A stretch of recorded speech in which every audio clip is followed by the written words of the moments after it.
saudari-saudari terkasih dalam Kristus, selamat sore semuanya. Dalam kesempatan yang indah ini, kami, tim Pastores, Romo Wahyu sebagai pastor paroki, ada dua ya, saya bingung ini ya, dan Romo Tejo dan saya akan coba untuk berbagi refleksi dari pengalaman Pesta Nama Santo Paulus ini. Ini inspirasinya dari Muspas Anda. Jadi terima kasih Bu Lili, Sekretaris DPP yang sudah membagikan bocoran kepada saya tentang kelemahan dan kelebihan paroki Santo Paulus ini dalam konteks refleksi. Nah, hari ini karena temanya itu bentuknya adalah khotbah bercerita, Anda boleh tidur gitu ya. Yang penting mendengarkan aja dari cerita yang saya mau ajak ini. Oke, saya memberi temanya begini. Kisah cermin retak dan cahaya di paroki Santo Paulus. Senja merayap perlahan di atas atap gereja paroki Santo Paulus. Udara Bandung yang biasanya sejuk, malam itu terasa membawa sedikit beban. Seperti bisikan-bisikan tak terlihat yang menggantung di antara pepohonan. Di ruang aula, umat berkumpul hendak merayakan pesta nama pelindung mereka. Aroma dupa dan bunga melati bercampur dengan wangi kopi dan gorengan menciptakan suasana akrab namun syarat akan sesuatu yang tak terucap. Romo Triwah, Tri dan Wahyu, ya mau gimana lagi, saya bingung nih. Pastor paroki yang bijak dengan mata teduh namun tajam berdiri di mimbar kecil. Ia tak membawa naskah panjang, hanya selembar catatan kecil di tangannya. Saudari-saudaraku yang terkasih, suara Romo Triwah mengalun memenuhi ruangan. Kayaknya ini suara Romo Tri sih, bukan Romo Wahyu sih itunya. Nada suaranya lembut, namun setiap kata yang terasa seperti sebuah ketukan di pintu hati. Malam ini kita merayakan pesta nama Santo Paulus. Kita mengenal kisahnya, seorang penganiaya yang diubah oleh cahaya yang membutakan menjadi rasul yang sungguh menerangi dunia. Namun pernahkah kita berpikir bagaimana jika cahaya itu hanya menyilaukan matanya tetapi tidak menyentuh hati? Bagaimana jika kita, umat-umat Santo Paulus ini, masih membawa sepihan kebutaan itu dalam perjalanan iman kita? Lur Romo Triwah berhenti sejenak.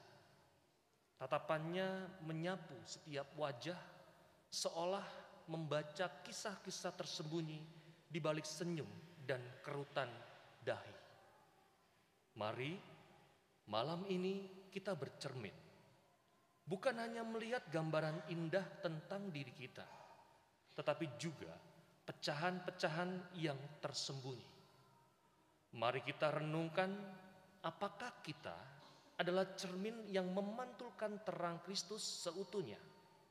Ataukah cermin kita retak, membiaskan cahaya dan malah memantulkan bayangan? Lalu Romo Triwah memulai kisahnya, membagi cermin paroki menjadi dua sisi, yang satu yang bersinar dan yang satu yang masih perlu dipoles. Lihatlah sisi cermin yang bersinar, saudari-saudaraku. Sungguh, kita adalah umat yang diberkati. Ketika tetangga kita terhimpit, tangan-tangan dari paroki ini melalui bantuan pendidikan maupun juga karya kasih karitas tidak pernah absen mengulurkan bantuan. Itu bukan sekedar sumbangan, tapi wujud kasih Kristus yang hidup dalam diri kita menyentuh mereka yang terpinggirkan.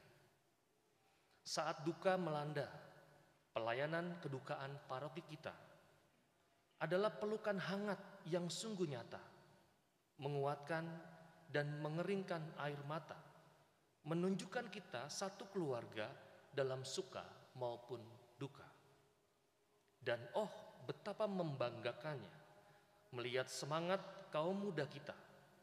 Mereka bukan lagi penonton yang pasif, tetapi pelayan aktif di altar, di belakang kamera, bahkan juga di media. Mereka membawa napas segar, energi baru yang mengalir dalam peribadatan, bahkan komunikasi-komunikasi kita. Itu adalah janji masa depan gereja yang kini sudah mulai terwujud. Kita juga peduli pada akar iman kita, pada keluarga-keluarga Katolik melalui misa hari ulang tahun paroki dan kabar gembira, berusaha membangun pondasi yang kokoh. Dan tentu saja keterlibatan awam yang meningkat ini adalah tanda bahwa gereja ini bukan lagi milik pastor atau romo semata, tetapi milik kita semua dengan tangan-tangan yang bergerak dan hati yang melayani. Romo Triwah mencondongkan tubuhnya sedikit. Suaranya kini lebih pelan, tetapi syarat akan makna. Ia mengatakan kembali, namun setiap cermin itu punya sisi yang retak, yang membiaskan cahaya, bahkan mengubahnya menjadi sebuah bayangan. Dan sisi inilah yang ternyata paling sulit untuk kita akui, karena ia seringkali tersembunyi di balik jari-jari telunjuk kita yang menuding keluar. Kita sering berkata, katekese kita kurang, pemahaman iman kita dangkal. Keluhan ini itu sering terdengar. Tapi apakah kita pernah bertanya pada diri sendiri, apakah aku sudah mencari pengetahuan itu? Apakah aku sudah membuka hati untuk dibimbing? Atau hanya menunggu untuk disuapi dan menyalahkan ketiadaan suapan-suapan itu? Kita menunjuk pada kurangnya pendamping tanpa melihat bahwa mungkin kita sendiri yang enggan menjadi pendamping atau bahkan enggan untuk menjadi murid-muridnya lagi. Kita mengeluh pemberdayaan kaum miskin itu belum optimal. Kita melihat masalahnya, tapi alih-alih bertanya, apa yang bisa aku berikan lebih dari sekedar uang? Bagaimana aku bisa membantu mereka untuk bangkit? Kita mungkin hanya berhenti pada kritik, tetapi tanpa aksi nyata. Kita menyalahkan sistem atau sekedar keterbatasan paroki, bukan diri kita yang mungkin belum berani melangkah keluar dari zona nyaman kita. Lalu ada bisikan lagi, imam kurang, pasturnya sibuk di luar paroki. Ini memang tantangan dan kenyataan. Tapi apakah keluhan itu membuat kita semakin berdaya atau justru membuat kita menjadi pasif, menunggu kehadiran fisik imam untuk melakukan segala-galanya? Seringkali ini menjadi alasan untuk tidak beraksi.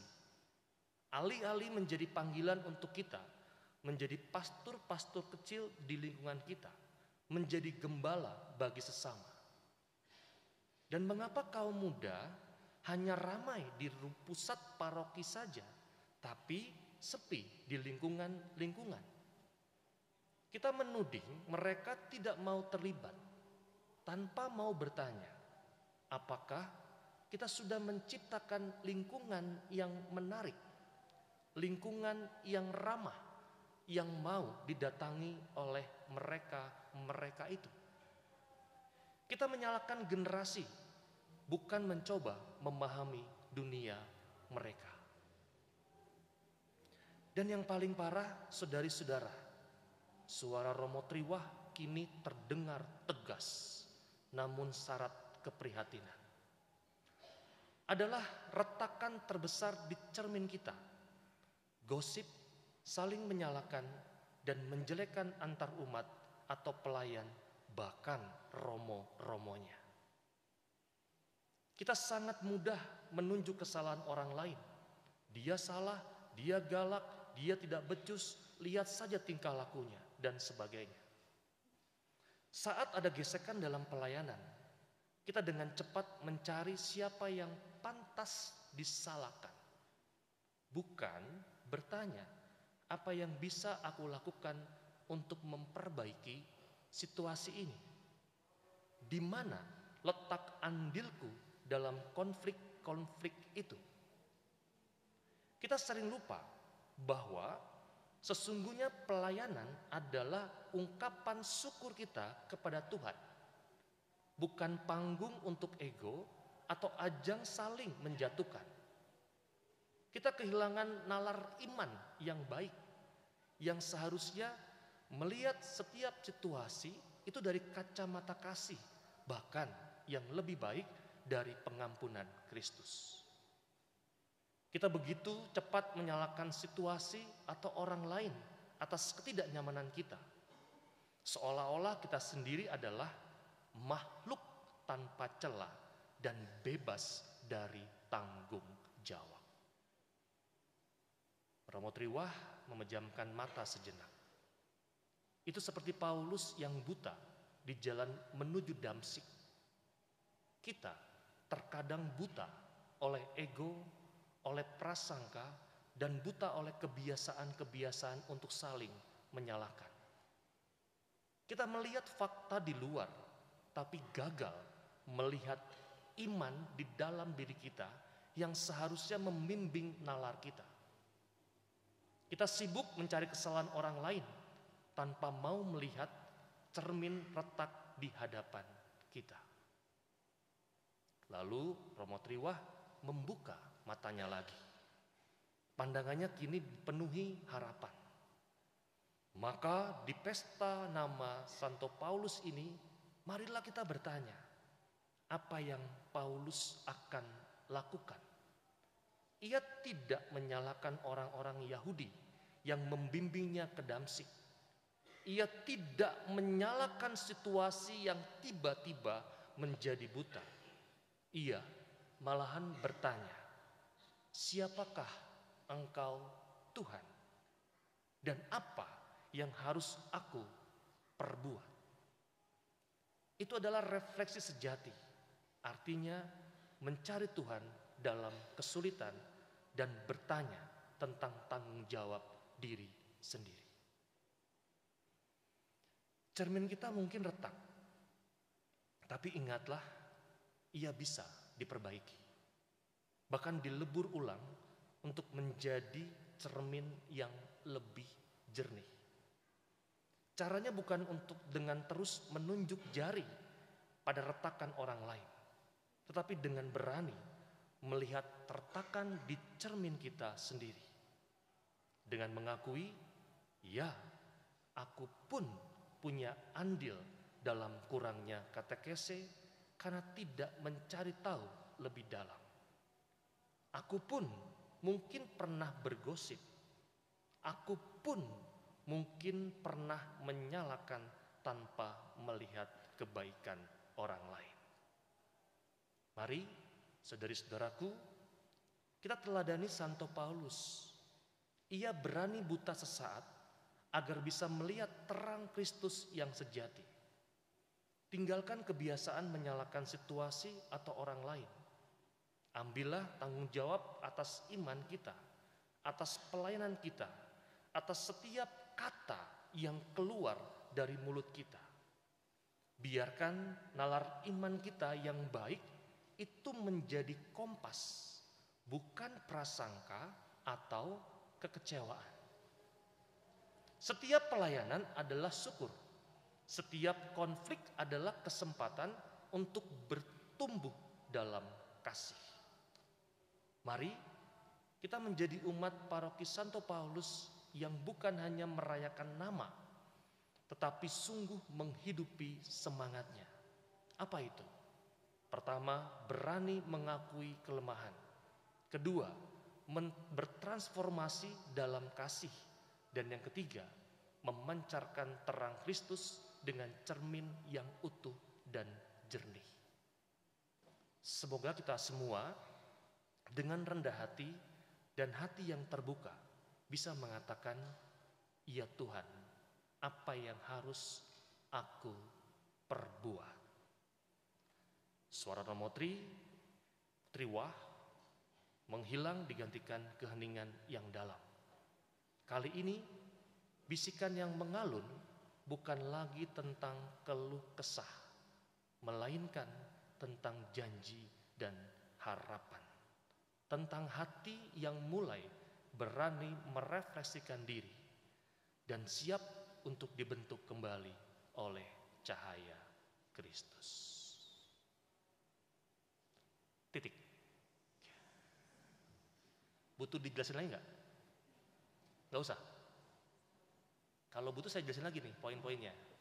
Nah kan saya tanya nih, saya buatin lagi nih, nggak percaya. Poin-poinnya apa cukup saya lempar saja begitu sebagai sebuah refleksi dari tim Pastores, atau Anda masih membutuhkan untuk dibuat detail dalam gradasi poin-poin? Pilihan lagi, khotbah lo pilihan tuh. Nanti kalau berhenti di sini nggak ngerti, dijelasin katanya kepanjangan. Nah, milih yang mana? Cukup? Nah, kalau cukup saya mau buat pantun. Cukup ya. Saya mau buat pantun untuk kita semua hari ini yang berbahagia. Nanti bilangnya cakep gitu ya. Kalau enggak saya nggak mau saya. Burung pipit hinggap di dahan, bernyanyi riang terdengar merdu. Selamat ulang tahun paroki kesayangan, semoga iman kita selalu menggebu. Belum lagi. Santo Paulus jago ceramah, penganiaya jadi pahlawan iman. Selamat ulang tahun paroki yang ramah, semoga umatnya semakin beriman. Jalan-jalan ke ITC Kebun Kelapa, pulangnya mampir ke gereja. Selamat pesta nama untuk paroki yang jaya, semoga berkah melimpah penuh sukacita. Terakhir ya, dari pagi sampai ke senja pelayan sibuk senyum merekah. Cakep. Selamat pesta nama paroki yang juara, semoga iman kita tidak akan pernah goyah. Amin.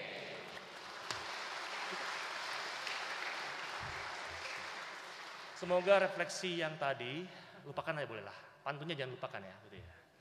Terima kasih kami sebagai tim Pastores, juga para imam yang pernah hadir di sini, Romo Silvi, Romo Didi, boleh melayani kita semua. Semoga pesta nama di tahun 2025 ini menjadi penuh dengan makna, bukan hanya lewat sebagai sebuah ritual perayaan, tetapi pada akhirnya membawa dampak yang indah, yang baik untuk kita semua sebagai para umat yang bernaung di bawah spiritual Santo Paulus. Maka mari kita hening sejenak.